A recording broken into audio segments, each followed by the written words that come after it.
Regulations. Welcome to this Planning and Regulations Committee meeting of the 15th of February 2022. I ask for any apologies. I don't believe we have any. Any declarations of interest, please? And we have joining us, we have David, Adamson, Mark Oppen, and Tina McDonald. And we expect Aaron to come online at some point. Moving on to reports. The first report is the unconfirmed minutes of our planning regulations meeting of the 16th of November. I have someone please move that they are true and correct record. Thank you, Stuart, and seconded by Murray. Any matters arising out of those minutes? Right, moving on to report 5.2, which is report on Council's Building Control Authority. It is really good to get this BCA report. I appreciate getting this, and it gives us a really good understanding of what's going on. Tina, would you like to speak to it, please? Sure. So the building consent side of things, I had a look at the comparisons. One of the things that you'll see in the report is I have every month right back from January 2021. And the reason I do that is so you can see what's going on, not just every month, but see the progress year to year and see where the increases and the lows are.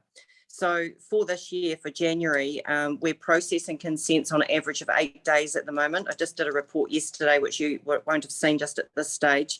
We're up on the building consent side of things, we're up 7 from last January that we've lodged into the system for building consents that have come in.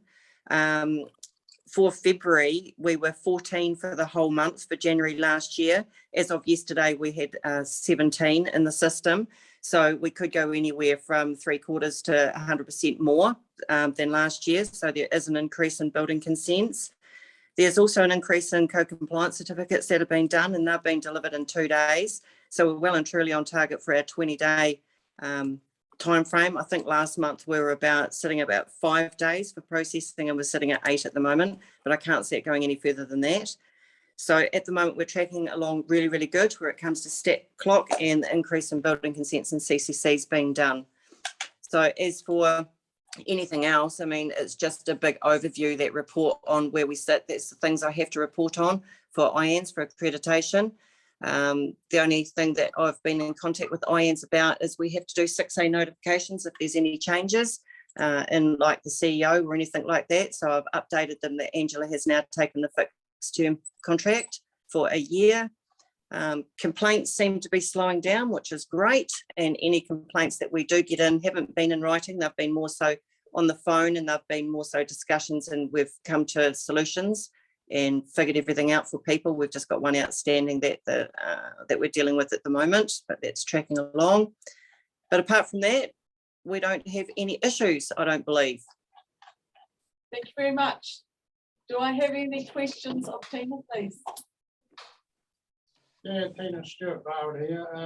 Just on the building consents process, there seems to be a real big percentage going out for requests for information from one request and then out to more than one request. Yeah. The reason for that is, unfortunately, what we have in the industry is a lot of our designers aren't very educated, dare I say that. So when they put in their submission, they rely heavily on council to go back to them with RFI questions, pretty much so then they know what they need to answer. So it's laziness on their side and misinterpretation of what they need to be putting in. So the questions they're getting asked are standard questions, and they're the same repetitive questions time after time. So it's really difficult to get the education out to them, and they're just generally quite lazy. We've had a lot of inquiries lately from designers pretty much asking us how to design their building. Now, that's not our service. We're not there for that. I have a lot of conversations with people as to say, listen, you've got to go to your designer. We are there to determine whether it's compliant with the building code once they've put their building consent in. However, we have helped a few people and given them some advice, just because they're certain people that we've had to. But that's why the RFIs are going out. It's nothing to do with us saying, hey, we're being harder, we're looking at things differently. It's the same standard stuff day after day after day. Is there a communication piece that we could do for the local newsletters, Tina, in this space? Yeah, we've just done a bit of a blurb to put in on our public website around pretty much telling designers we are not there to design for you. I'm unsure if that's gone up as yet, so I have to check on that. So, I am liaising with a lot of these designers on a daily basis, so they are well aware, and if they do have issues, they do ring me up. They are getting better, but I think you're always going to have it. So that's pretty much where it sits with the RFI. So it's nothing out of the ordinary, and it's not us being difficult. Okay, that's very good to know. Thank you for that. Any other questions?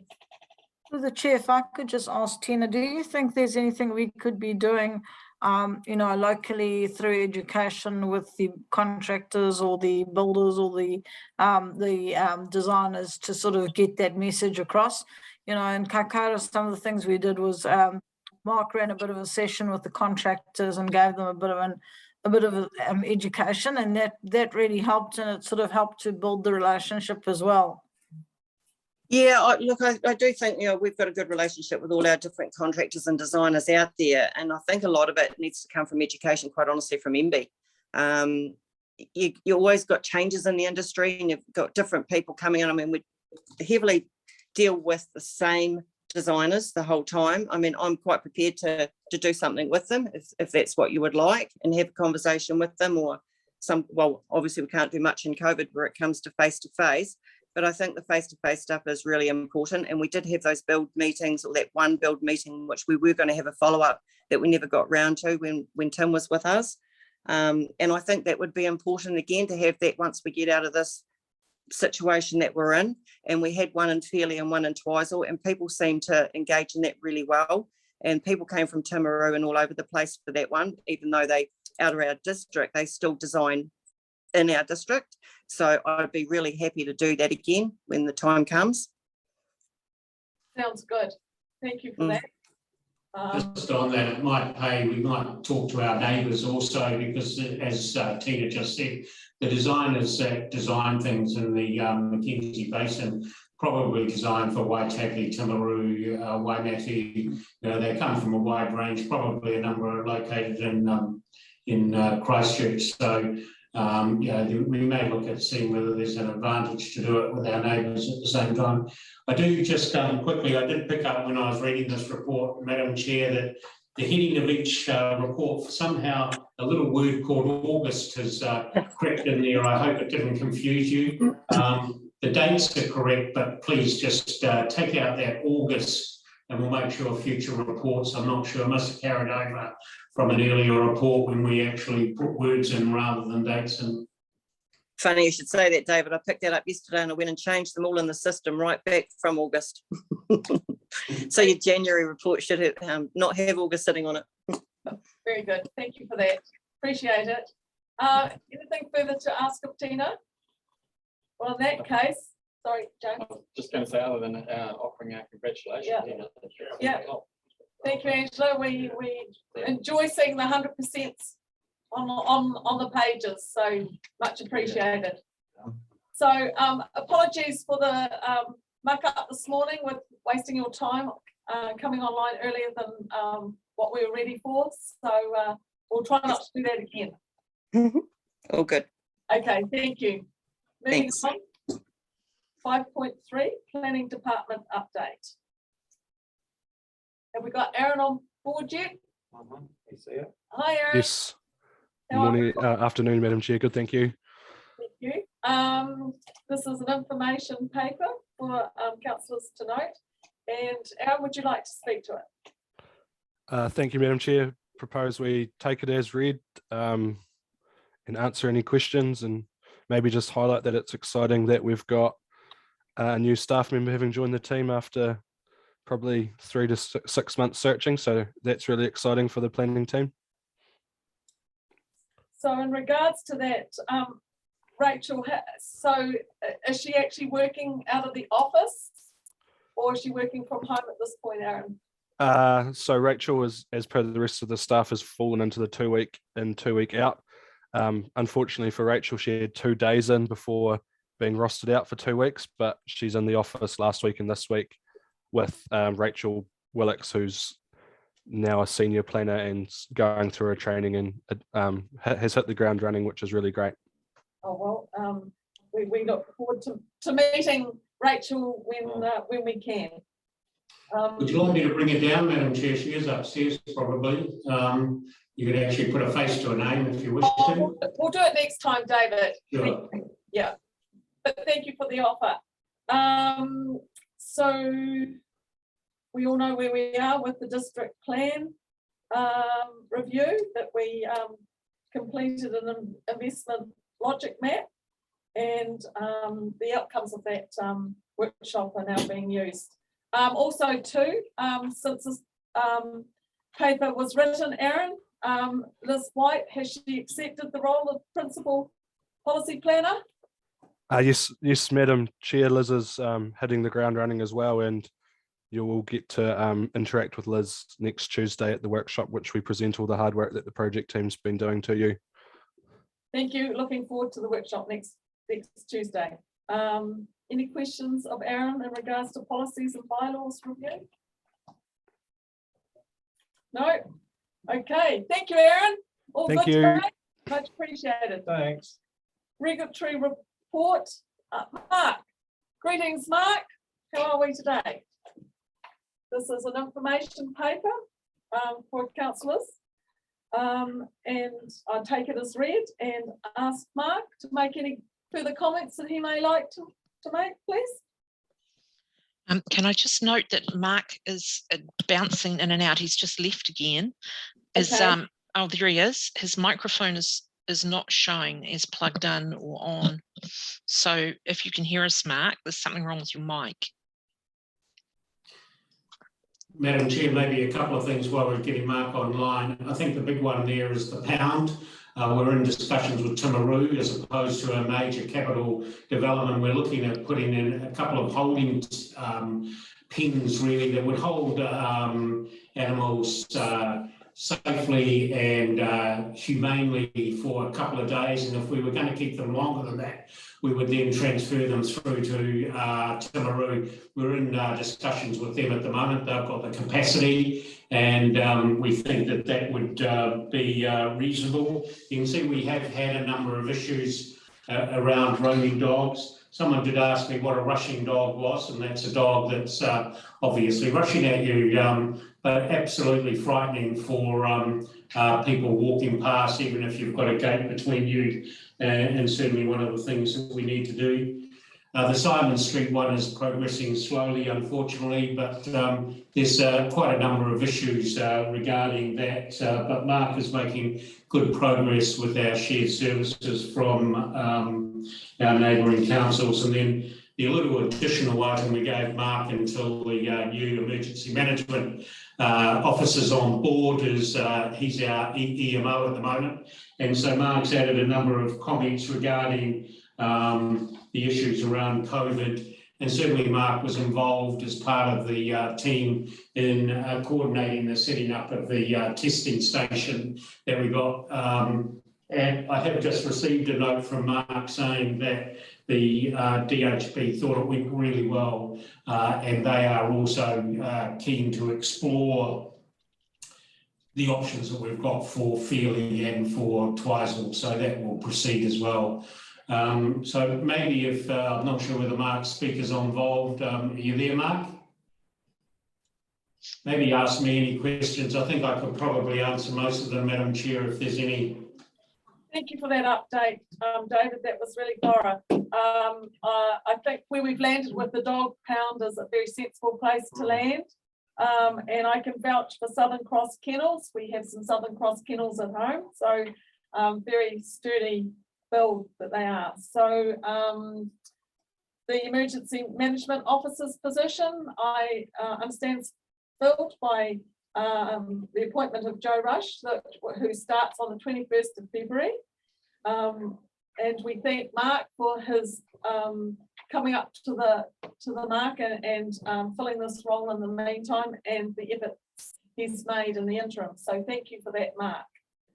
Any other questions of the regulatory report? Yes, James. Through you, Madam Chair. Mark, can you just give us a wee bit more information on the Simon Street situation? Yeah. I'm sorry, he has sent me an email saying he can't hear anything and he can't get his sound to work. So No, we're not. Okay. All right. Thank you. Move on. Which specific part of the report was it that you wanted a copy on? Other matters, but we'll leave that for now. The Simon Street. Simon Street relates to the cat problem. Yes. Yes. So what we've done there is that we've got we're getting the various quotes. We have removed a number of, does it say in there? Yes, we have removed a number of cats from the process. We are getting through and getting a final contract. The cleaners wanted to go in and do a sample test. This conversation, I think. Thank you. Yeah, I think we'll just leave this one alone at the moment. Sure. Thank you. Can I ask about dogs? Yes. So David, you may remember I sent through some information around smart tags and the fact that would save a lot of finding of dogs. Dogs identified, they have a little thing as part of their tag as such. It can latch onto the phone, it gives the owner where they've come from, and we can send a bill out to them the same way. So initially when I spoke to you, you were going to have a look at it. I don't know where that's fallen. We've had a brief discussion between Mark and myself regarding that we believe that it would be it'd be quite a significant cost for very little benefit to us, but it might be of benefit to the dog owner, obviously. And I think, is there an example in here? Quite a number of dogs that we do find are now chipped anyway, and so we can find the owners. And we did have quite a few stray dogs for holiday, people on holiday, and a couple of them, Katrina was able to locate them very, very quickly, the owners. So I suppose, Graham, while I haven't been back to them,